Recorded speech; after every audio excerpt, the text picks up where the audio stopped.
നമസ്കാരം, ഞാൻ ഡോക്ടർ ഭാഗ്യ, Q&B health കെയറിലെ Ayurveda ഡോക്ടറാണ്.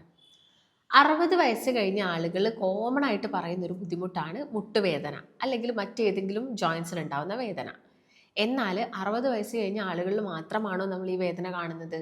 അല്ല. ഇന്ന് നമ്മൾ ഏർലി സ്റ്റേജിലുള്ള ആളുകളിലും മുട്ടുവേദന കാണുന്നുണ്ട്.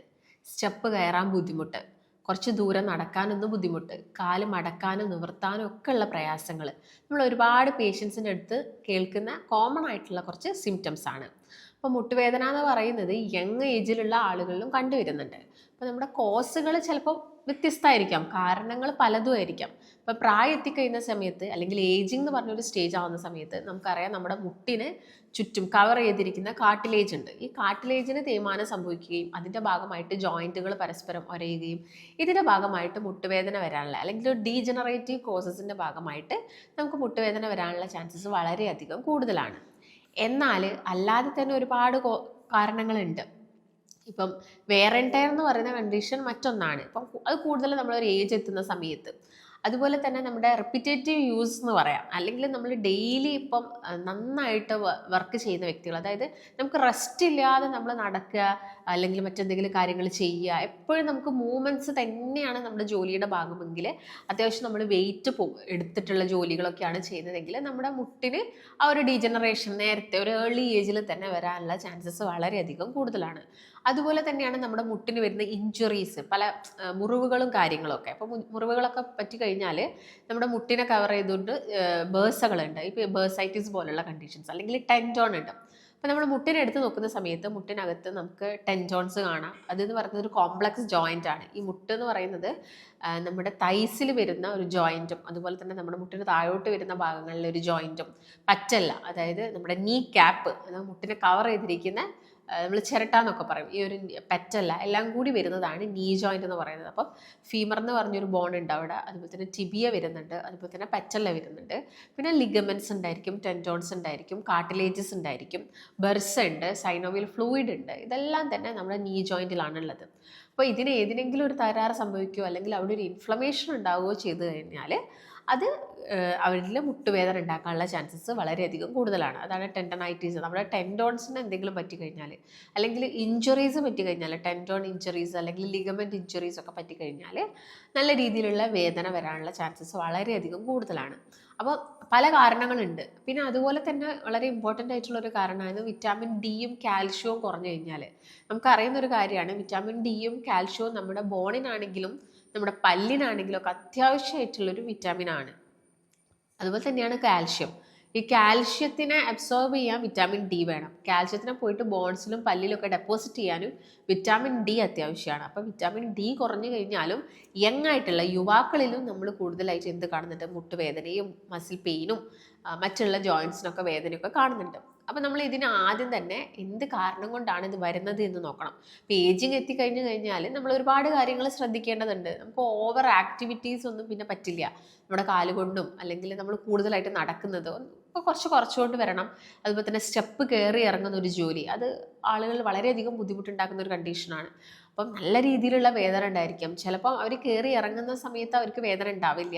അവർ റെസ്റ്റ് എടുക്കുന്ന സമയത്ത് അല്ലെങ്കിൽ രാത്രി വീട്ടിലെത്തിക്കഴിഞ്ഞു ഒന്ന് വെറുതെ ഇരിക്കുന്ന സമയത്ത് മുട്ടിൽ നിന്നൊക്കെ ഭയങ്കര വേദനയായിരിക്കും. പിന്നെ ഒരുവിധ ആളുകളിലൊക്കെ ഒരുപാട് നടന്ന് പോയിട്ട് ജോലി ചെയ്ത വ്യക്തികളൊക്കെ ആണെങ്കിലും അവരൊരു ഏജ് എത്തുന്ന സമയത്തൊക്കെയാണ് ഈ മുട്ടുവേദന വരുന്നത്. ചില ആളുകളിൽ മുട്ടുവേദന വന്നു കഴിഞ്ഞാൽ നിങ്ങൾ കാണുന്നൊരു കണ്ടീഷനാണ് മുട്ടിൻ്റെ ഭാഗത്തുനിന്ന് താഴോട്ട് കാല് വളഞ്ഞു പോകുന്നത്. അപ്പോൾ അവർ നടക്കുന്നത് തന്നെ വളരെയധികം ബുദ്ധിമുട്ടായിട്ട് വളഞ്ഞ് ആ ഒരു കാല് വെച്ചിട്ടാണ് അവർ നടക്കുന്നത്.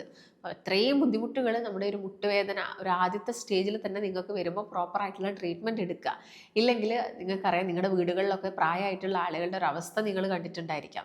പക്ഷേ ചില പ്രായമായിട്ടുള്ള ആളുകൾക്ക് ഇപ്പോഴും ഈ ഒരു ബോൺസിനും ജോയിൻസിനും ഒന്നും വലിയ ബുദ്ധിമുട്ടുകൾ ഇല്ലാത്ത ആളുകളും ഉണ്ട്. അപ്പം അതൊക്കെ നിങ്ങൾ ശ്രദ്ധിച്ച് റെഗുലർ ആയിട്ടുള്ളൊരു വ്യായാമം. ഇപ്പോൾ മുട്ടുവേദന നല്ല വേദനയാണ്, നമുക്ക് എഴുന്നേൽക്കാൻ പറ്റാത്ത അവസ്ഥയാണെങ്കിൽ നമുക്ക് അവിടെ വ്യായാമം ചെയ്യാൻ പറ്റിയെന്ന് വരില്ല. പക്ഷേ വലിയ ബുദ്ധിമുട്ടുകളൊന്നുമില്ല. ചെറിയ വേദനയൊക്കെ ആണെങ്കിലും നിങ്ങൾ ഒട്ടും തന്നെ വ്യായാമം ചെയ്യാതിരിക്കരുത്. ചെറിയ രീതിയിലുള്ള മൂവ്മെൻറ്റ്സും കാര്യങ്ങളും ഒരു 10 മിനിറ്റ് നിങ്ങളുടെ കാലിനുള്ള എക്സ്റ്റൻഷൻ അങ്ങനെയുള്ള കാര്യങ്ങളൊക്കെ ചെയ്യണം.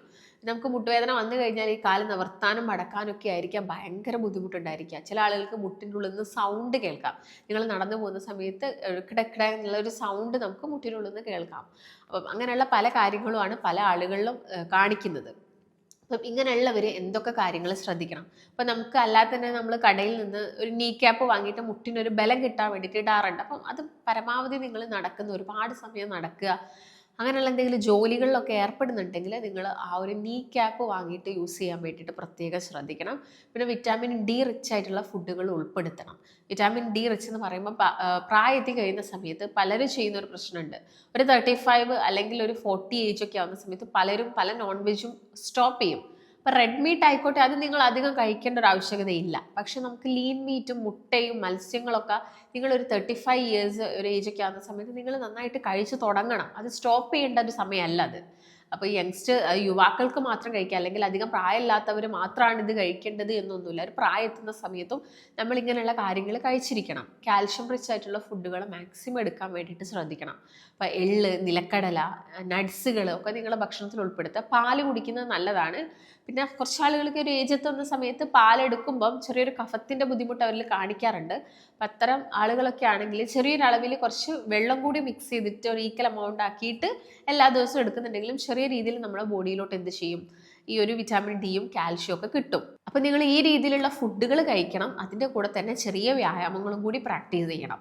അപ്പോൾ വിറ്റാമിൻ ഡി കിട്ടണമെങ്കിൽ സൺലൈറ്റ് നല്ലൊരു സോഴ്സാണ്. അപ്പോൾ സൺലൈറ്റിൻ്റെ ആ ഒരു സാന്നിധ്യം നിങ്ങൾ കൂടുതലായിട്ട് നിങ്ങൾക്ക് കിട്ടണം.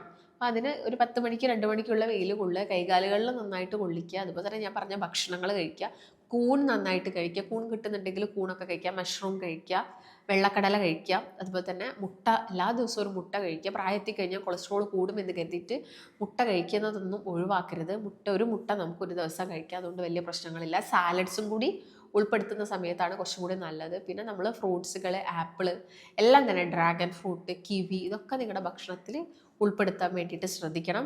പിന്നെ പ്രായത്തിൽ കഴിയുന്ന സമയത്ത് നിങ്ങളുടെ കാലുകളിൽ ഞാൻ പറഞ്ഞല്ലോ, കൂടുതൽ നമുക്ക് ജോലികൾ എടുക്കാൻ ബുദ്ധിമുട്ടുണ്ടായിരിക്കാം. വീട്ടുജോലികളൊക്കെ ഒരുപാട് സമയം എടുക്കുക എന്ന് പറയുമ്പോൾ നമ്മുടെ മുട്ടിന് ഓവറായിട്ടുള്ളൊരു പണി കൊടുക്കുകയാണ് നമ്മൾ. അപ്പോൾ അങ്ങനെയുള്ള കാര്യങ്ങളൊക്കെ ഒന്ന് കുറച്ച് വന്നിട്ട് മിനിമലായിട്ടുള്ള ജോലികളൊക്കെ ചെയ്യുക. അതുപോലെ തന്നെ മാക്സിമം റെസ്റ്റ് എടുക്കുക. ഒരു മസാജ് കാലിന് കൊടുക്കുക. കാലിന് എപ്പോഴും ഒരു എണ്ണ തേച്ച് കുളി, അല്ല ഫുൾ ബോഡിക്ക് ഒരു എണ്ണ തേച്ച് കുളി എപ്പോഴും ഒരു 50+ ആവുന്ന സമയത്ത് എല്ലാവർക്കും നല്ലതാണ്. അപ്പോൾ നിങ്ങൾക്ക് കാലുവേദനയും മുട്ടുവേദനയൊക്കെ ഉണ്ടെങ്കിലും നിങ്ങൾ എന്ത് ചെയ്യുക, നിങ്ങൾക്ക് മുട്ടുവേദന അല്ലെങ്കിൽ ഉള്ളിൽ വന്ന തേയ്മാനം മാറ്റിയെടുക്കാൻ ഒരിക്കലും ഒരു മസാജിലൂടെ നടക്കില്ല. പക്ഷേ ഇനിയും നമ്മുടെ മുട്ടിന് കുറച്ചും കൂടി ഒരു സ്റ്റെബിലിറ്റിയും കാര്യങ്ങളൊക്കെ കിട്ടാൻ വേണ്ടിയിട്ടാണ് ചെറിയൊരു മസാജ്, ഒരു ഓയിൽ മസാജ്, ഒരു ജസ്റ്റ് ഒന്ന് ഡബിൾ ബോയിൽ ചെയ്തിട്ടുള്ള ഓയിൽ ഉപയോഗിച്ചിട്ട് നിങ്ങൾക്ക് ഏത് ഓയിലാണോ അല്ലെങ്കിൽ ഒരു ഡോക്ടറിൻ്റെ നിർദ്ദേശപ്രകാരം ഒരു ഓയിൽ സെലക്ട് ചെയ്തിട്ട് നന്നായിട്ട് എല്ലാ ദിവസവും കാല്, കൈകൾക്ക്, ജോയിൻസിനൊക്കെ മസാജ് ചെയ്താൽ നമുക്ക് കുറച്ചും കൂടി ഒരു ബലം കിട്ടും. അതുപോലെ തന്നെ കുറച്ചും കൂടി ഒന്ന് സ്ട്രോങ് ആയിട്ട് നിൽക്കാനൊക്കെ സാധിക്കും. നമ്മുടെ സ്കിന്നിനാണെങ്കിലും അതെപ്പോഴും നല്ലതാണ്. അപ്പോൾ അതും കൂടി എന്ത് ചെയ്യണം, നിങ്ങളൊന്ന് പ്രാക്ടീസ് ചെയ്യണം. അപ്പോൾ നിങ്ങൾക്ക് നല്ല സഹിക്കാൻ പറ്റാത്ത മുട്ടുവേദനയൊക്കെ ആയിട്ട് ഒരുപാട് കാലമായിട്ടുള്ള വ്യക്തികളൊക്കെ ആണെങ്കിൽ നമുക്ക് പ്രോപ്പറായിട്ടുള്ള ട്രീറ്റ്മെൻറ്റും കാര്യങ്ങളൊക്കെ എടുക്കാവുന്നതാണ്. നിങ്ങൾ റെസ്റ്റ് എടുക്കുകയും കൂടി വേണം. അപ്പം നിങ്ങൾക്ക് കൺസൾട്ടേഷൻ അത്യാവശ്യമായിട്ടുണ്ടെങ്കിൽ താഴെ കാണുന്ന നമ്പറിൽ കോൺടാക്റ്റ് ചെയ്യാം. മറ്റൊരു നല്ല ഹെൽത്ത് ടോപ്പിക്കുമായിട്ട് വീണ്ടും കാണാം. നന്ദി.